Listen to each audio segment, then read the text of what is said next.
안녕하세요. 사춘기의 절정이라는 중2 딸아이가 있는 40대 여자입니다. 저는 세상의 모든 이야기를 사랑하는 사람이에요.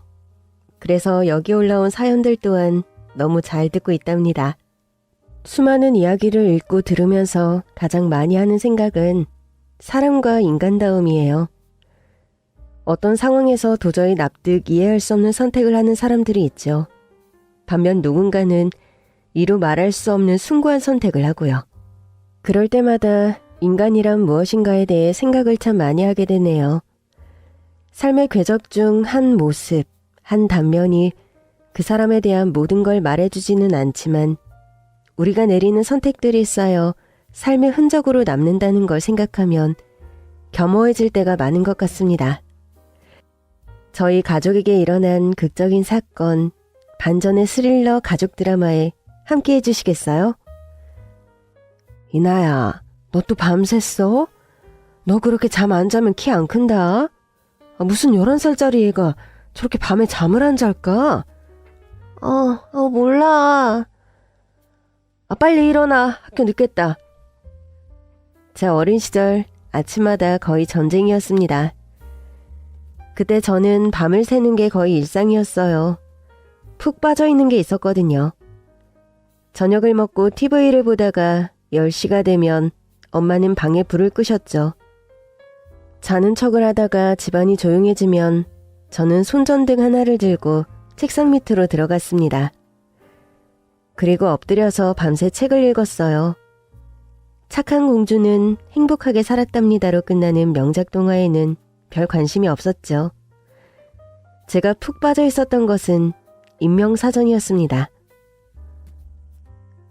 마리 앙뚜아네트, 루이 16세의 왕비. 빵이 없으면 케이크를 먹게 하세요. 그리고 단두대. 끔찍하다. 사진, 그리고 단 몇 줄로 기록되어 있는 생애를 보면서 어떤 일을 했기에 전 세계 사람들이 보는 인명사전에 등록이 된 걸까 하는 생각을 가장 많이 했고요. 그 다음으로는 화려하게 살았든 위대한 업적을 남겼든 결국에는 모두가 떠난다는 것이었습니다. 알 수 없는 미래, 인간의 근본적인 불안을 그때 알았던 것 같아요. 그리고 생각했습니다. 나는 작가가 될 거야. 책 속에 파묻혀 무럭무럭 꿈을 키우며 자랐죠. 그런데 현실과 이상은 다르더군요. 성인이 돼서 국문학과에 들어갔고 졸업 때까지 해마다 열리는 신춘문예에 도전했지만 계속 낙방했어요. 너 그래서 뭐 할 건데? 앞으로 어떻게 살 건데? 내가 알아서 살아. 이나야, 내 딸아. 엄마는 글 쓰는 네가 좋아. 그런데 하고 싶은 일로 돈을 버는 게 쉽지는 않지. 많은 사람들이 꿈꾸지만 그렇게 살지는 못해. 어른이 된다는 건 자기 인생에 책임을 지는 거란다. 너 이제 대학도 졸업했어. 좀 제대로 된 직장을 알아봐야 하지 않겠니? 엄마 말은 틀린 게 하나 없었죠. 인정할 수밖에 없었어요. 꿈에서 깨어나 현실을 직시했고 취업 준비를 했습니다. 국문학과를 나온 전공을 살려 그래도 책과 가깝게 지낼 수 있는 일을 찾았어요. 출판사였죠. 출판사 인턴으로 일을 시작했습니다. 글을 읽고 교정 교회를 하는 일이 꽤 잘 맞았어요. 정직원이 되고 집필을 앞둔 작가와 미팅을 하고 바쁜 일이었지만 그렇게 책 한 권이 출판되어 세상에 나오면 그게 너무 보람 있었어요. 이나씨, 원래 이쪽 파트가 아닌 거 아는데 스타트업 젊은 CEO들 인터뷰 바탕으로 책 내기로 한 거, 그 기획 알죠? 네, 팀장님.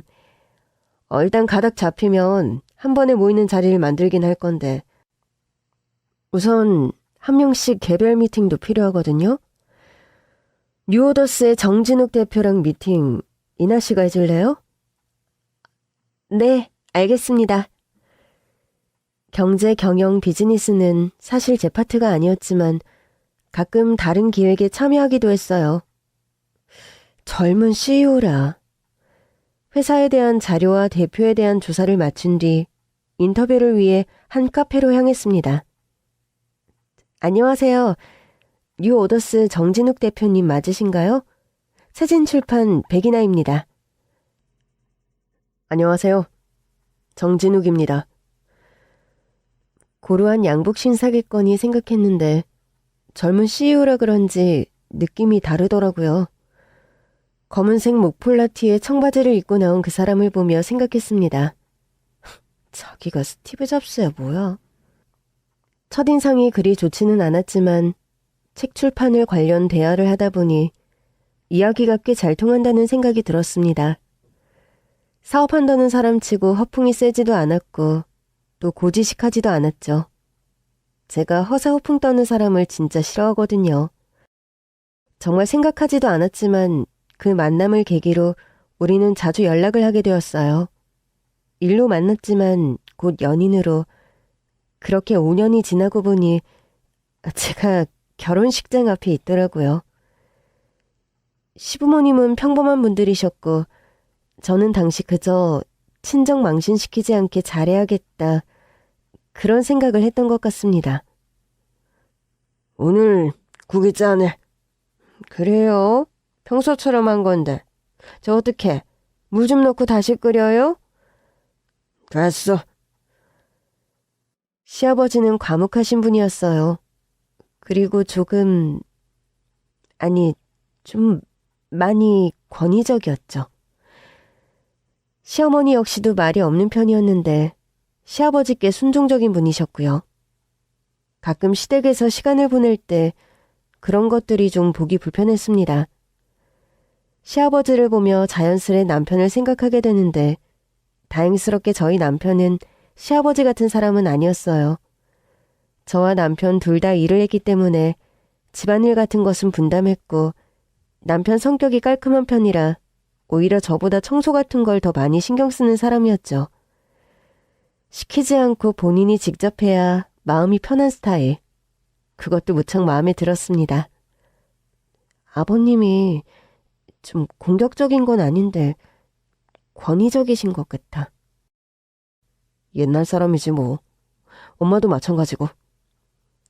자기가 어머님 편 좀 많이 들어드려야 하는 거 아니야? 나부터 그래야 하나? 옛날부터 그렇게 많이 했지. 국이 짜네 어쩌네 하면 저는 괜찮은데요. 뭘 다시 끓여요. 그냥 드세요. 하면서. 근데 너까지 나서는 건 좀 아닌 것 같아. 왜? 우리 결혼할 때 약속한 게 뭐였어? 양가 부모님 간섭 없이 우리 둘이 잘 지내자는 거였잖아. 우리 아버지가 어머니한테 권위적이긴 해도 아직까지는 우리 부부 일에 간섭하거나 말하는 거 없잖아. 따지고 보면 다 부부 사이 일인데. 부모님께는 그렇게 하지 말라고 하면서 너나 내가 부모님 사이의 일에 이렇다 저렇다 하는 건 아니지. 듣고 보니 틀린 말은 아니었지만 그냥 말없고 항상 차분해 보이는 시어머님이 조금 안쓰럽게 느껴졌던 것 같아요. 시댁에 자주 가는 편이 아니었고 남편 말대로 제가 막 나서서 끼어들거나 말 보태는 게 오히려 일을 키울까 생각해서 조심조심 적절하게 분위기를 맞추고 풀어주는 정도였습니다. 결혼 2년 뒤에 저는 임신을 했고 예쁜 딸을 낳았습니다. 늘 곁을 안주시던 어머니셨지만 손녀딸은 너무 예뻐하셨어요. 일은 다시 복직을 하는 거니? 네, 어머니. 아직은 새별이가 너무 어려서 당장은 아닌데요. 내년 정도 되면 어린이집에 맡기고 일을 하려고 해요. 애비 혼자 버는 걸로 생활이 힘들고 그런 거야? 아니요, 어머니. 새별 아빠 버는 거랑은 상관없어요. 제가 제 일을 너무 좋아하고 물론 아이도 너무 소중하지만요. 어느 정도 자라면 제가 하던 일을 계속하고 싶은 마음이 커요. 그래, 네 생각이 그렇다면 뭐 그렇게 해야지. 다만 너무 어린애를 남의 손에 맡기는 게 마음이 편하진 않구나. 종일반 그런 거 말고 오전에 어린이집 갔다가 오후에는 내가 집에 데리고 있어도 된다. 너나 애비 퇴근하고 데리러 오면 되지 않겠니? 부담은 갖지 말고. 너도 알다시피 내가 뭐 바깥에 하는 일이 있는 것도 아니라 종일 집에 있는 사람인데 새별이 보는 게 그래도 위안이 된다. 애기 보는 게 보통 일이 아닌데 어머님 괜찮으시겠어요? 저희는 그냥 사람을 쓸 생각이었거든요. 내가 힘들면 말을 할 테니 일단 그렇게 하고 새별이 아빠랑도 이야기 나눠보렴. 남편은 어머님께 용돈을 드리고 아이를 맡기자고 했고 저도 그게 좋다고 생각했습니다. 시아버지는 집에 있는 시간이 많지 않으셨지만 적적하게 지낸 어머님이 저희 아이가 태어난 이후로 밝아진 것 같아서 좋다고 하셨죠. 그렇게 평일에는 아이를 어린이집 시댁에서 돌봐주셨고 저는 복직을 해서 일을 다시 시작했습니다. 아이를 가지며 경력 단절에 대해 걱정을 많이 했는데 다행스럽게도 육아휴직 기간에 쉬고 복직을 할 수 있었어요. 어머님 저 왔어요. 새별아 엄마 왔다. 엄마. 그래. 새별이 밥 먹었어? 할머니가 생선 구워줬어. 할머니 생선 엄청 맛있어? 어머님 고생 많으셨어요. 그래, 너도 고생 많았다. 새별이 흰살 생선 잘 먹더라. 할머니가 삐죽삐죽한 가시는 다 빼줬어. 이게 뭐니? 어머님, 저희 회사 앞에 호두과자 전문점이 생겼는데 너무 맛있어서요. 아버님이랑 드시라고 포장해왔어요. 그래, 나 호두과자 좋아하는 건 어떻게 알고. 잘 먹으마. 새별이 데려가려고? 네, 어머님. 그리고 내일은 제가 연차라 새별이 어린이집 갔다가 제가 집으로 데려갈게요. 알겠다. 새별아, 코코 두 밤 자고 할미 만나요. 두 밤? 할머니, 빠빠. 그렇게 모두의 돌봄 속에 아이는 잘 자라주었고 어느덧 5살이 되었어요. 시간이 참 빠르게 흐르더라고요. 여름의 끝 무렵 아버님의 생신이 다가왔고 밖에서 먹을까 생각해 식당을 예약하려고 했지만 어머님께서 음식을 직접 하신다고 해서 주말에 시댁에서 식사를 하게 되었어요. 아버님, 생신 축하드려요. 이거 새별이 애비랑 같이 고른 건데 마음에 드셨으면 좋겠어요. 이게 뭐냐? 뜯어보세요, 아버지. 요즘 필드 나가시잖아요. 골프웨어 세트 몇 벌 골랐어요. 고맙다. 어머님, 갈비찜이 너무 맛있어요. 잡채도 너무 맛있고요. 완전 임금님 수라상이에요. 수라상은 매일 받는 거고 나는 이거 1년에 한 번 아니냐? 몇 년 동안은 밖에서 먹자고 하더니 올해는 이 시애미가 웬 바람이 불어서 집에서 먹자고 하더라. 맛은 괜찮네. 많이 드세요. 식사 끝나고 차를 마시는데 다 있는 자리에서 어머님이 조심스럽게 말씀을 하시더라고요. 새별애미야, 10월 말에 말이다. 내가 평일에 한 이틀 집에 없을 것 같은데 회사 일정도 있고 하니 미리 말해둔다. 10월 말이요? 무슨 일 있으세요? 여보, 당신도 들어요. 아니, 동창 모임에서 올해 내장산으로 같이 단풍놀이를 가자고 해서 나도 가려고 해요. 참석하려고. 단풍놀이요? 어머나, 어머님 너무 좋으시겠어요. 2박 일정인 거예요? 그래, 관광버스도 대절하고 숙소도 잡아가지고. 뭐? 단풍놀이? 이틀을 비워? 뭔 놈의 동창 모임이야? 생전 동창회 한번 간 적 없던 사람이. 안 돼! 내 말이 그 말이에요. 내가 그동안 동창 모임을 매년 다닌 것도 아니잖아요. 그런데 이번에 오랜만에 순자랑 연락이 닿았는데 졸업 30주년 기념으로 내장산 단풍 구경 큰 행사가 있다고 해서 나도 가보려고 해요. 당신은 주말마다 골프니 동창 모임이니 여름이면 계곡, 겨울이면 등산 다 가잖아요. 내가 당신처럼 주말마다 가는 것도 아니고 처음 가는 건데 그것도 안 된다고 해요? 저는 깜짝 놀랐어요. 평소에 아버님 말씀에 그냥 내내하시던 어머님께서 작정한 듯이 말을 하셔서 또 가만 듣고 보니 어머님 말씀이 맞더라고요. 모처럼 바람 쐬러 다녀오시겠다고 하는데 다짜고짜 안 된다고 하시는 아버님이 너무하다는 생각이 들었죠. 어머님, 제가 미리 챙겼어야 했는데 죄송해요. 안 그래도 내년 정도 해서 어머님, 아버님 두 분 해외여행 다녀오시면 어떨까 생각은 하고 있었거든요. 어머님 새별이 태어난 이후로 정말 거의 평일에 다른 모임도 안 가셨는데 바람 쐬고 오시는 게 좋을 것 같아요. 어머님께 너무 필요한 것 같은데 아버님, 다녀오라고 말씀해 주셔요. 생전 안 하던 짓을 하면 사람이 탈이 난다고 탈이.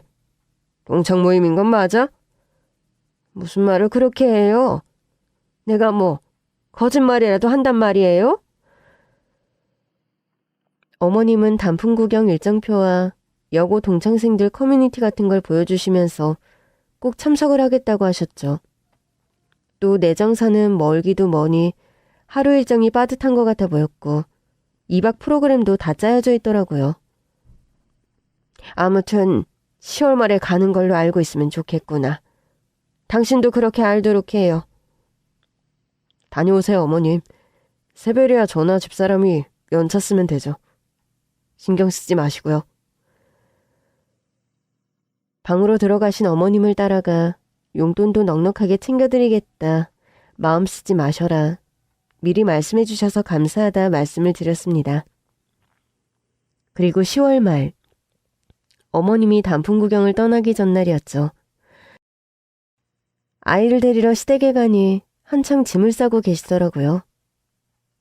어머님, 뭐 도와드릴까요? 아니다. 짐은 다 챙겼다. 너 이거 사진 좀 볼래? 들뜬기색으로 어머님은 고등학교 시절 동창들 사진을 보여주셨어요. 얘가 순자고 얘가 영순이, 얘가 경숙이, 이게 나야. 어머, 다들 너무 미인이시다. 어머나, 어머님, 이때 머리가 이렇게 길어서. 단풍 구경 일정표를 한 번 더 보여주시고는 짐을 챙기는데 그때 얼핏 생각이 들었던 것 같아요. 1박 2일 짐 치고는 좀 짐이 많은 것 같다는 생각이요. 어머님, 그런데 짐이 좀 많은데 괜찮으시겠어요? 가지고 다니기 무거울까 봐요. 내가 성격상 이거저거 다 챙겨야 마음이 편하거든. 걱정 말아라. 네, 어머님. 그럼 잘 다녀오시고 내일 도착하시면 애비나 저한테 연락 주세요. 새별아 이리 오렴. 할머니, 놀러가? 새별이도 같이 가. 어머님은 저희 딸아이를 한참을 꼭 끌어안으시더라고요. 순간 어머님의 눈시울이 촉촉해지는 걸 보고 조금 놀랐습니다. 이틀 여행이신데 하긴 매일매일 보는 손주라 그런가 보다. 그렇게 생각하고 넘어갔어요. 다음날 새벽 일찍 어머님은 나가셨고 점심이 되기 전 저에게 전화가 왔어요. 이제 정읍 들어왔고 곧 도착한다. 중간에 휴게소도 들리고. 아이고, 오랜만에 나오니까 힘에 부치는데 그래도 여기 공기도 맑고 너무 좋구나. 어머님, 버스에서 막 노래도 부르셨어요? 음악 소리가 들리네요. 맛있는 거 드시고 즐거운 시간 보내세요. 날씨도 단풍 구경하기 너무 좋은 날씨네요. 그래, 고맙다. 얘야, 새별애미야. 내가 항상 고맙고 고마워. 네? 어머님? 아이고, 이제 버스 내린다고 한다. 그만 끊어야겠다. 건강 잘 챙겨라. 이상한 느낌이 드는 게 기분 탓인가. 그때까지만 해도 그렇게 생각했습니다. 그리고 다음날 슬슬 출발하셨나 싶어 어머님께 연락을 드렸는데 전화를 안 받으시는 거예요. 문자를 보냈습니다. 어머님, 재밌는 시간 보내셨어요? 언제쯤 출발하세요? 버스 몇 시에 도착하는지 말씀해 주시면 모시러 갈게요. 1시간, 2시간이 지나도 답장이 없었어요. 여보, 혹시 어머님한테 연락 안 왔어? 전화도 안 받으시고 문자에 답도 없으시네? 연락 안 왔는데. 내가 해볼게. 남편에게도 아버님께도 연락이 없었죠. 초저녁이 되니 슬슬 걱정이 되더라고요. 네 엄마 언제 온다고 하냐? 아버지께도 연락 없었어요? 하루 종일 연락이 안 되네요. 남편과 아이를 데리고 급히 시댁으로 갔어요. 어머니께서 보여주셨던 내장산 단풍놀이 안내문 스케줄표를 서둘러 찾아보았었죠. 다행스럽게 동창회장이라는 분 번호가 있더라고요. 바로 전화를 걸었습니다. 안녕하세요, 김명자님. 영동여고 동창회장님 맞으시죠? 어제 오늘 내장산 단풍구경 동창회 모임 다녀오셨죠? 네, 그런데요. 누구시죠? 예, 저는 이수미 씨 며느리 되는 사람인데요. 저희 어머니께서 동창 모임으로 단풍놀이를 가셨는데 아직 도착도 안 하고 연락이 안 되어서요. 서울에 오셨나요? 이수미? 순미? 그 오랜만에 모임 참여한 순미라는... 네, 맞아요. 순미가 집에 안 갔어요? 네? 네. 일정표 보니까 오늘 점심쯤 출발해서 초저녁에 동서울 도착하는 걸로 알고 있는데 밤 9시가 되도록 도착을 안 하셔가지고요. 이상하네. 순미는 그러니까 출발은 우리랑 버스 타고 정읍에 같이 내려갔었거든요. 정읍 도착해서 내장산 같이 갔는데 중간에 단풍 구경하다가 몸이 너무 안 좋다고 먼저 올라가야 한다고 그래서 첫날 돌아갔어요. 안 그래도 집에까지 어떻게 가냐고 버스 타고 왔는데 그러니까는 아들 며느리가 데리러 오기로 했다고 그러더라고. 어디 여관 같은 데서 좀 누워서 쉬다가 아들 며느리 차 타고 간다고. 그래서 우리는 순미가 어제 간 줄 알았어요. 네? 그게 정말이에요? 스피커폰으로 아버님과 남편이랑 같이 듣고 있었는데 정말 저희 셋은 놀라서 입이 다물어지지가 않았어요. 안녕하쇼. 내가 이수미 남편 되는 사람인데 방금 말한 게 사실이야? 어제 먼저 내려갔다고? 아니 그럼 사실이죠. 내가 뭘 안다고 거짓말을 하겠어요. 나하고 이렇게 통화를 할 게 아니라 경찰에라도 연락해봐야 하는 거 아니에요? 가족들한테 연락을 안 했다니 정말 이상하네. 수미 찾으시면 저한테도 연락 주시고요. 아연 실색해서 전화를 끊고 바로 경찰에 실종 신고를 했습니다. 그런데 경찰에서는 다 큰 성인이라는 이유로 자발적 가출로 생각을 하더라고요.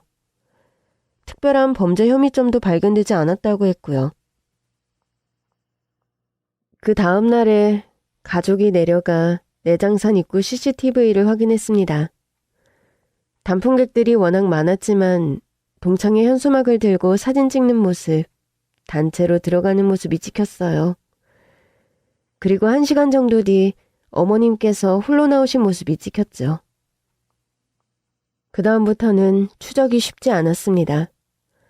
카드 사용 내역도 없고 휴대폰 위치 추적도 안 되고 등산 가방 하나만을 맨 채 저희 어머님은 그날 그렇게 사라지셨습니다. 어떻게 이럴 수가 있는 거냐? 어떻게 하루아침에 그렇게 사람이 사라질 수가 있어? 아버님, 저희 포기하지 말아요. 어머님 어딘가에 잘 계실 거예요. 반드시 돌아올 거라고 믿어요. 근 1년 넘게 계속 경찰에 연락하고 단서를 쫓아다녔습니다. 어디서 목격을 했다 이런 소식이 들리면 달려가서 목격자를 만났고요. 그런데 별 소득이 없었습니다. 저도 이때 알았어요. 우리나라에 실종된 사람이 이렇게나 많다는 걸요. 치매 환자 실종만 해도 연 1만 건이 넘는다고 하더군요. 하지만 저희 어머님은 치매 환자도 아니셨어요. 시간이 갈수록 뭔가 계획된 것이라는 생각이 들었습니다. 어쩌면 다 계획된 걸지도 몰라. 무슨 말이야? 단풍 구경 전날 우리 새별이를 오래 못 볼 것처럼 품에 꼭 안으셨어. 그리고 도착하신 다음 전화로 나한테 그냥 고맙다, 다 고맙다 여러 번 말씀하셨거든. 그게 어쩌면 작별 인사 아니었을까?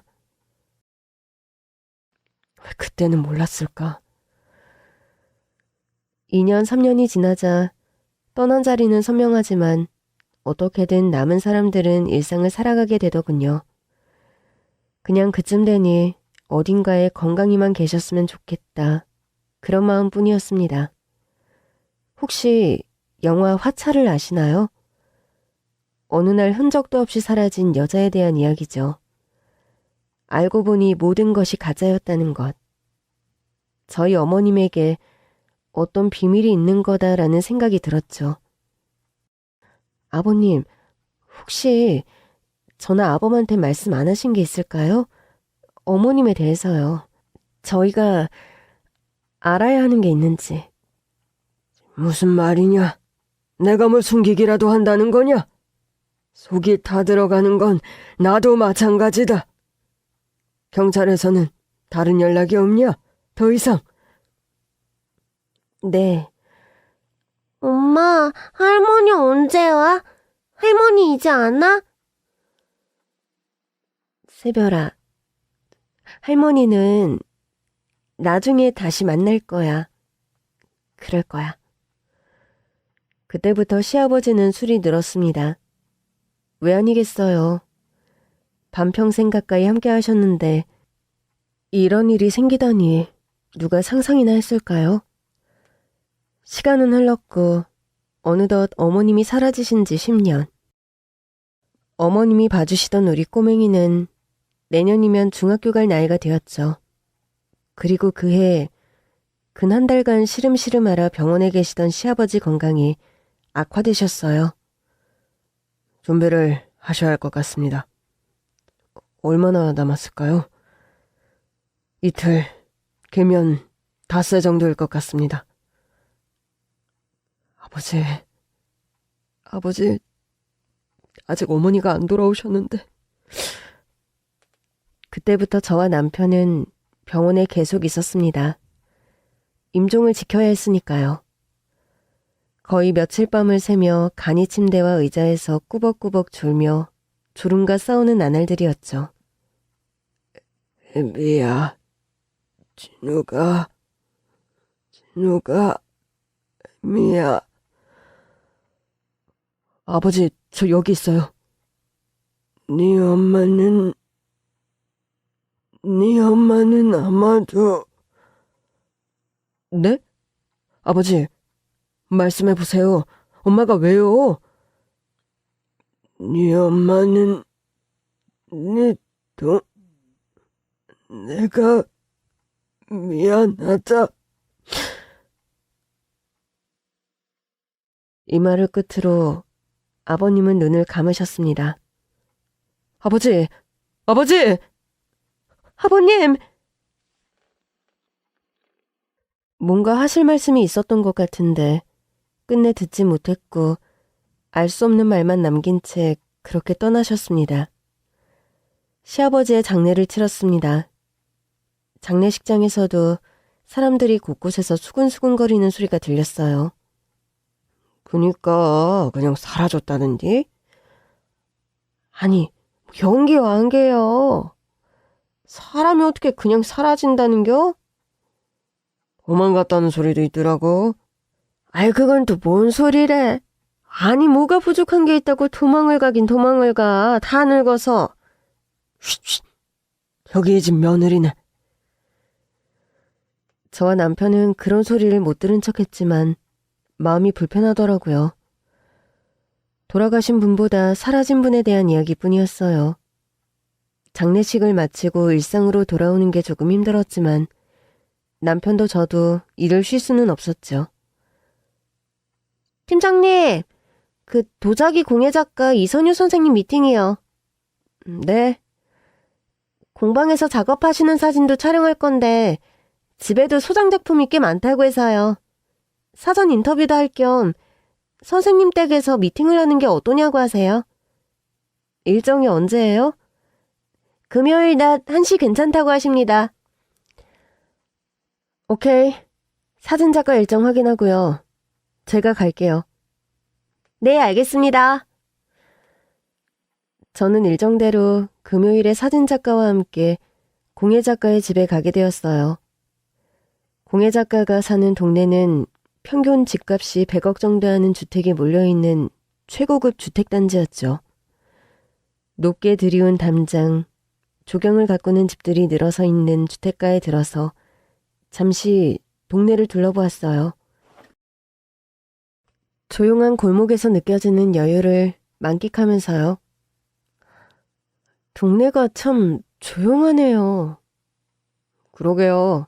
이런 동네에서는 조용하고 평화로운 분위기까지 집값에 포함이 된 것만 같아요. 새들이 지저귀는 소리, 바람이 나뭇잎을 스치는 소리를 들으며 걸었고 사진작가는 골목 풍경을 카메라에 담고 있었습니다. 그때였어요. 오르막길에서 할머니와 젊은 남자가 걸어오는 것이 보였습니다. 그들이 점점 가까워지는 순간 탄식이 터졌습니다. 작가님 저기요. 저 사람들 사진 좀 찍어주세요. 네? 누구요? 저기 할머니랑 옆에 남자? 왜요? 나중에 설명할게요. 빨리 사진 좀 찍어주세요. 다급한 저의 목소리에 사진작가는 카메라 주민을 해 걸어오는 남녀의 사진을 찍었습니다. 얼굴 잘 나왔어요? 어디 봐요. 카메라 모니터를 보는데 맞았어요. 손이 막 떨리더라고요.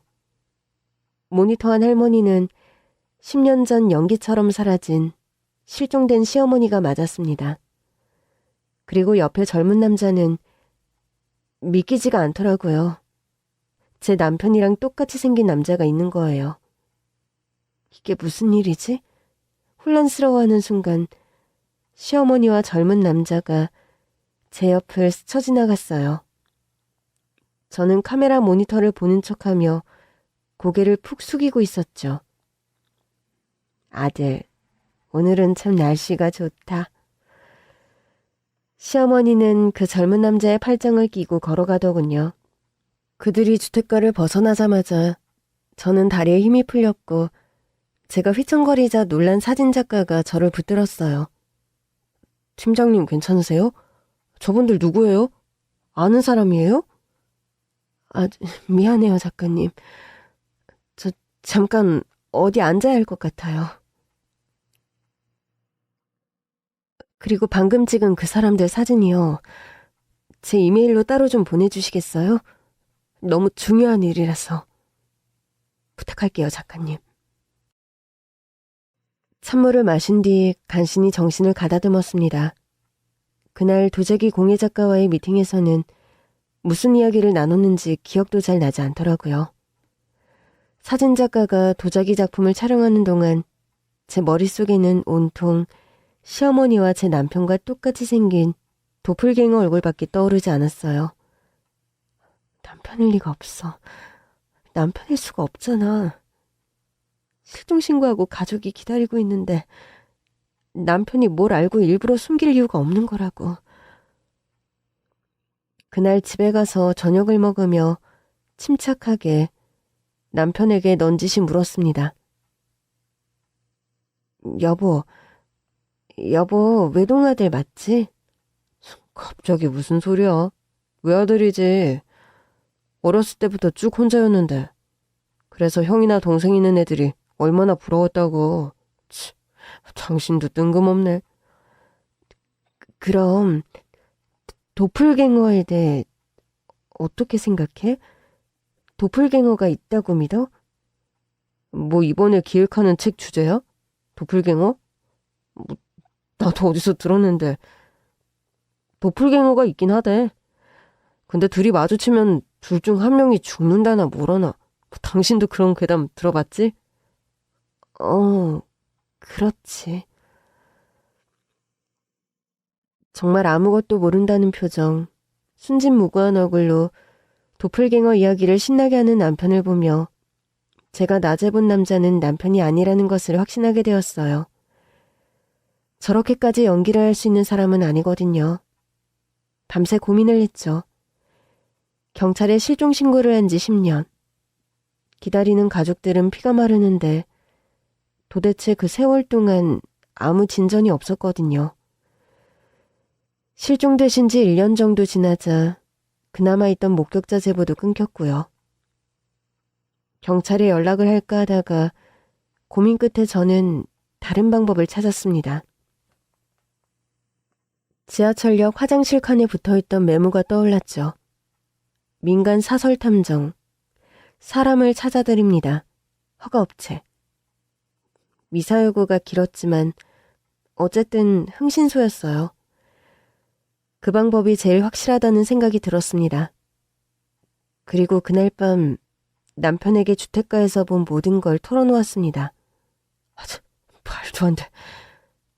그렇지? 나도 믿기지가 않아. 그런데 다행히 그날 사진작가와 함께 미팅을 갔지 뭐야? 사진을 찍었다고. 당신도 봐. 내가 잘못 본 건지 아닌지. 사진을 보여줬습니다. 남편은 입을 다물지 못하고 사진을 한참 바라보더군요. 저도 충격이 컸는데 남편은 어땠을까요? 10년 동안 실종된 어머니가 멀쩡하게 있는 것도 놀라운데 그 옆에 자기랑 똑같이 생긴 사람이 있다는 게요. 남편도 경찰이 아닌 흥신소 선택에 동의를 했습니다. 사설탐정이라는 사람을 만나서 고급 주택가 위치와 사진 등 모든 정보를 넘겼습니다. 2주 정도 지난 뒤 한 카페에서 남편과 함께 실마리를 찾았다는 탐정을 만났습니다. 제가 조사한 바로는 주택가에서 목격하신 할머니는 남편분의 어머니 그리고 시어머니가 맞습니다. 그리고 옆에 젊은 남자분, 이분은 할머님의 아들이 맞고요. 며느님이 주택가 골목에서 내려오는 걸 보셨다고 했죠?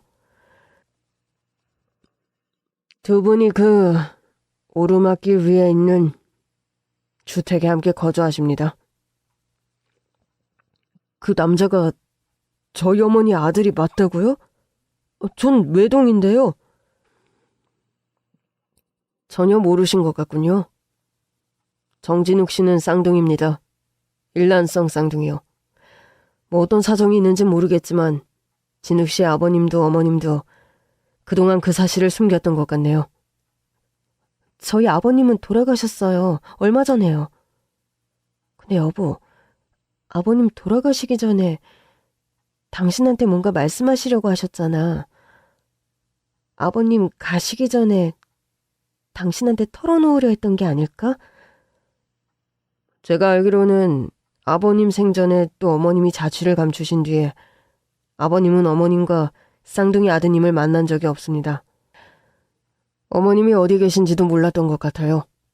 그리고 당연한 사실이지만 어머님은 실종을 가장해서 의도적으로 자취를 감추신 거고요. 쌍둥이 동생분과 함께 지내기로 결정을 한 것 같고 동창회에서 갔다는 단풍놀이가 그 실행 계획이었던 것이죠. 너무하시네요. 아니, 애타게 사라진 사람 돌아오기만을 바라는 남은 가족을 생각한다면 잘 지내고 있다 연락은 줄 수 있는 거잖아요. 일반적으로는 그렇죠.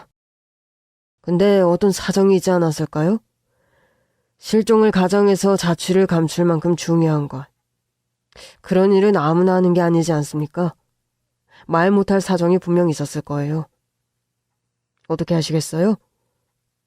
뭘요? 원하시는 정보는 다 드렸습니다. 다만 이제 앞으로의 일을 어떻게 할 것인가는 두 분이 결정하실 일이죠. 주택가에 사는 어머님, 쌍둥이 동생분을 만날지 말지요. 이렇게 흥신소까지. 탐정입니다. 탐정이라고 불러주시면 감사하겠네요. 네, 죄송해요. 이렇게 비용을 들여 탐정까지 고용해서 사람을 찾는데 안 만나는 사람도 있나요? 그건 좀 이해가 안 되는데요. 생각보다 세상에 다양한 사람들이 많답니다. 그리고 찾는 이유도 중요하죠. 찾아서 뭘 하고 싶은 건가 말이에요. 그리움인지 복수인지 뭐 다양하니까요. 드물긴 하지만 잘 지내고 있는 것 같으니 됐다. 그걸로 충분하다 하고 묻어두시는 분도 계십니다. 복수? 그런 것도 직접 해주시나요? 그건 제가 하진 않습니다. 하지만 적절한 선에서 용병을 연결해 드릴 수는 있죠.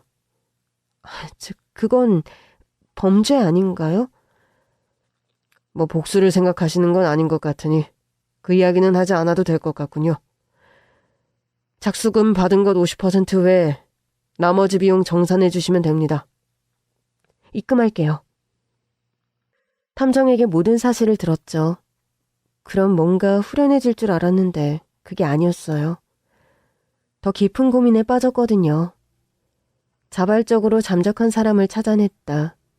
근데 그게 너무나 기막힌 우연이었잖아요.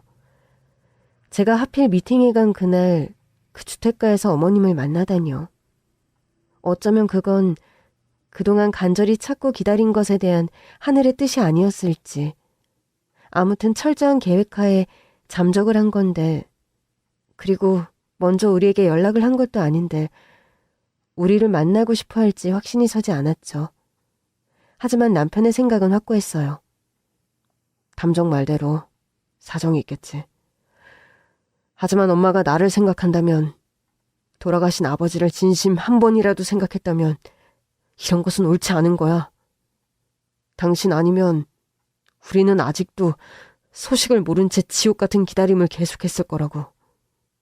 그러니까 원치 않더라도 찾아낸 이상 만나야 해. 들어야 할 이야기가 있어, 나는. 주말 오후 마음을 굳게 먹은 남편과 함께 저는 시어머니와 남편의 쌍둥이 동생이 산다는 그 주택으로 향했습니다. 커다란 대문 그리고 옆에는 윤성원이라고 적힌 명패가 걸려있더군요. 떨리는 마음으로 초인종을 눌렀습니다. 인터폰에서 목소리가 들렸죠. 정확히 기억하는 목소리. 저희 어머님이었습니다. 누구세요? 어머님, 저예요, 이나. 어머님 며느리요. 이나? 세상에나. 아가, 너 혼자 왔니? 아니면... 엄마, 저예요. 저 왔어요. 엄마 아들이요. 엄마 아들 진욱이요. 진욱아, 미안하다. 내가... 그런데 네 아버지는... 아버지는 안 계세요. 이거 열고 말씀하시죠. 할 말이 많거든요. 몇 호가 지났을까 띠하는 소리와 함께 무거운 대문이 덜컹하고 열렸습니다. 문을 열고 들어갔어요. 반듯하게 깎인 잔디, 그리고 금목서 두 그루가 심겨져 있더라고요. 섬세하고 풍성한 가지, 황홀한 향기가 정원에 은은하게 풍기고 있었습니다.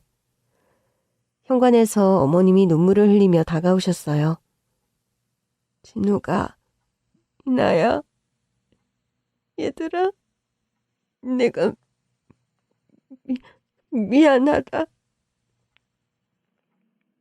어머님 얼굴을 보면 화가 날 것 같다던 남편 역시 눈물을 흘리며 어머니를 껴안았어요. 어떻게 된 거예요? 얼마나 걱정했다고요? 얼마나 기다렸다고요? 내가 다 설명할게. 예미가 다 이야기할게. 형? 형수님? 들어오세요. 현관문에 서서 어색한 표정으로 우리를 바라보던 남자. 남편과 똑 닮은 모습에 기시감이 들어 머뭇했지만 그 사람을 따라 집에 들어갔어요. 모던한 인테리어, 깔끔하게 정돈된 부엌과 거실, 유리창으로 따스한 햇살이 스며들고 있었죠. 커피? 차? 뭐로 하시겠어요? 일단 앉으세요. 잠시 정적이 흘렀죠. 그 뒤에 어머님이 말씀을 꺼내시더라고요. 네 아버지는 여길 아니? 우리가 같이 있다는 걸 알아? 엄마, 아버지는 돌아가셨어요. 얼마 전에요. 그렇구나. 난 몰랐어. 정말 몰랐다. 혹여나 엄마가 장례식장이라도 나타나지 않을까 기다렸어요. 바보 같은 생각이었지만요. 도대체 어떻게 된 거예요? 그 뒤에 어머니로부터 들은 이야기는 너무 놀라웠어요. 세월을 거슬러 올라 어머님이 아버님을 만나 결혼을 했을 당시 두 분의 생계가 무척 어려웠다고 해요. 아버님은 결혼 후에도 안정된 일을 찾지 못했고 사업을 하겠다며 이거저거 버려놓은 게 많았던 상황. 그 와중에 어머님은 임신을 하셨죠. 중기 정도 됐을 때 배가 너무 무겁다고 생각해 병원을 찾았는데 쌍둥이를 임신했다는 이야기를 들은 거죠. 한 번에 두 생명이 찾아왔다는 마음, 앞으로 살아갈 일이 막막했지만 기쁜 마음이었다고 했어요. 그런데 출산이 좀 위험할 수 있겠습니다. 쌍둥이 중 하나가 좀 불안정하네요. 둘을 다 건강하게 나올 수 있을지 지켜봐야겠군요. 불안정하다는 게 어떤... 지금 위치로나 태아 크기로 봐서는 둘 다 균형 있게 자라고 있는 게 아니라서요. 한 명은 미숙아처럼 보입니다. 시간이 지나 출산이 가까워졌고 그 무거운 몸을 견디며 버텼던 어머님은 쌍둥이를 출산하셨다고 했어요. 퇴원일이 되자 어머님은 집에 갈 준비를 하셨는데 아버님이 품에 한 명의 아이만을 데리고 왔다는 거예요. 자초지종을 묻자 아버님은 믿을 수 없는 이야기를 했다고 합니다. 우리는 안 하면 돼. 그게 무슨 말이에요? 하나라니 아들 쌍둥이잖아요. 우리 형편에 한 번에 둘을 키우는 건 무리야. 건강한 아이, 첫째만 키우는 걸로 하자고. 당신 제정신이에요? 둘째 어딨어요? 어디 있어? 시끄러. 소란 일으키지 말고 집에 가서 설명할 테니까 얼른 나와. 어머님은 아버님에게 질질 끌려가다시피 병원을 나왔다고 했어요. 당시 이거저거 버려놓은 일이 많았지만 돈이 부족했던 아버님은 갓난아기를 원하는 부잣집에 남편의 동생, 그러니까 쌍둥이 중 둘째를 넘겨주셨다고 했어요. 죽을 고비를 넘겨 둘을 낳은 어머니와 단 한마디의 상의도 없이요. 집에 온 어머님은 아기에게 모유를 먹이면서도 거의 혼이 나가 있는 상태였대요. 당신, 나한테 이럴 수는 없어요.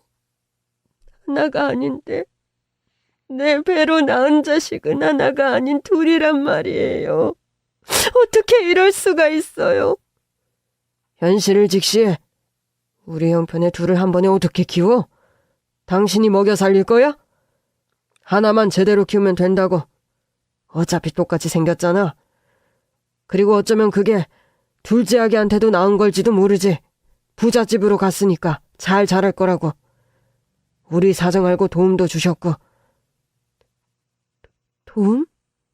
당신 돈 받았어요? 아기 넘긴 대가로 뭘 받은 거예요? 당신 미쳤어? 발악하는 시어머니께 시아버지는 손을 올리셨다고 했죠. 어디로 어떤 집에 간지도 알려주지 않은 채요. 전 그 이야기를 들으면서 저희 어머님이 미치지 않은 게 다행이었다는 생각이 들었어요. 자식을 낳아본 어미라면 모두가 알지 않을까요? 그게 얼마나 처절한 고통인지 말이에요. 시간이 지나 형편이 좀 나아졌고 부잣집에 보낸 아이를 잊지 못했던 어머님은 아이를 다시 데려오자고 말을 했대요. 그때 네 시아비가 그러더구나. 원래 약하게 태어났던 그 애는 이미 어린 나이에 세상을 떠났다고. 그 집에서 받은 돈이나 돌려달라고 하지 않은 걸 다행으로 생각하라며 말이다. 내가 이런 인간이랑 살았지, 그동안. 근데 내가 순진했어. 그 말을 믿었으니 말이다.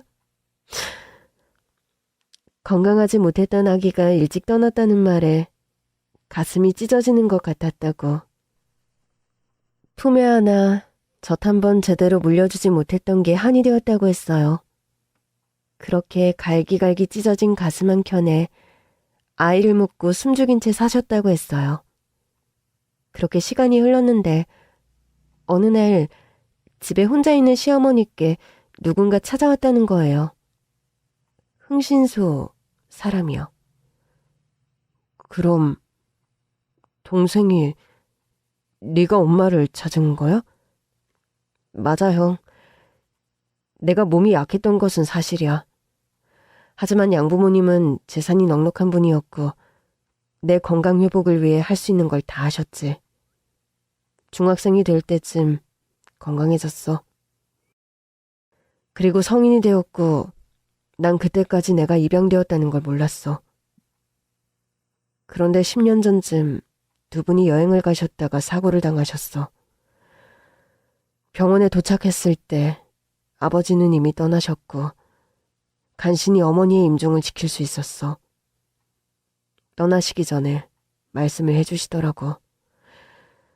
친부모가 있다고 말이야. 찾으라고. 왜 그걸 그때 말하셨을까?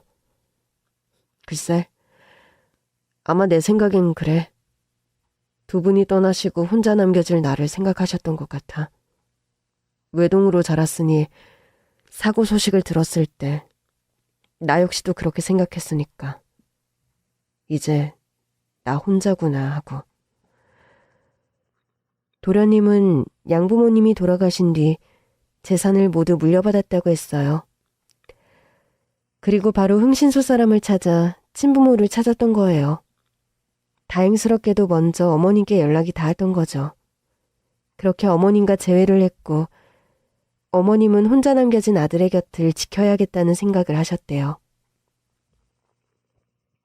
네 아버지께는 말하지 않았다. 둘째 성원이와 헤어졌을 때 그때 나에게 한 거짓말.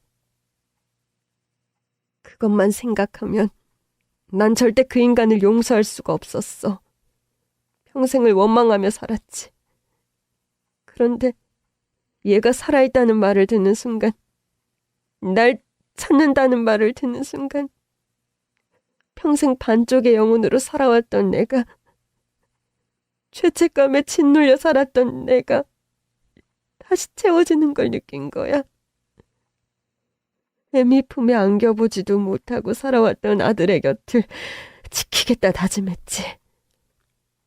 네 아버지한테는 말하지 않았다. 내가 그동안 느낀 고통이 뭔지 똑같이 알려주고 싶었어. 그래서 그렇게 사라진 거였다. 나나 이 사람한테 말해줄 수 있었잖아요. 아버지는 아니더라도요. 넌 그동안 네 아버지나 내 사랑을 많이 받고 살았지. 네 동생 역시도 다행스럽게 좋은 양부모님의 사랑을 받았지만 친엄마를 모르고 자란 세월이 길었다. 물론 너나 애미한테 연락을 할까 고민도 했지만 네 아버지가 살아있는 한 그럴 수 없었어. 너희한테까지 그 고통을 줄 생각은 없었는데 애미를 용서하지 마라. 나는 그저 너에게도 둘째에게도 죄인일 뿐이구나. 긴 이야기를 나눴어요. 제 남편도 도련님도 평생을 외동이라고 알며 살았는데 형제, 그것도 쌍둥이였고 다시 만났을 때 똑같은 감정을 느꼈던 것 같아요. 그리움이요. 만난 적 없던 사람을 그리워한다는 게 정말 신기한 일이죠. 그런데 평생 반쪽을 잃은 느낌으로 살아왔던 그 둘은 다시 만나며 나머지 반이 채워진 느낌을 받았다고 했어요. 완전해졌다는 느낌? 어머님은 용서를 기대하지 않는다고 하셨지만 남편은 결국 어머니의 선택을 존중한다고 말했어요. 고통받은 건 마찬가지이지만 처음부터 시아버님이 아니었으면 받지 않아도 될 고통이었죠. 어머님이 저희 딸을 다시 만났을 때가 생각나요. 훌쩍 커버린 제 딸을 품에 안으며 우시던 모습. 많은 사건들이 있었지만 저희 가족은 뒤늦게 불완전해서 완전함으로 채워졌습니다. 어머님은 여전히 도련님과 함께 살아요. 그리고 자주 만나 시간을 보내고 여행을 함께하며 지내고 있답니다. 이 이야기를 마치며 선택, 그리고 인간에 대한 생각을 하게 되네요. 여러분들이 지나는 곳, 삶의 흔적마다 금목서와 같은 아름다운 향기가 짙게 스며들기를 바랍니다. 감사합니다.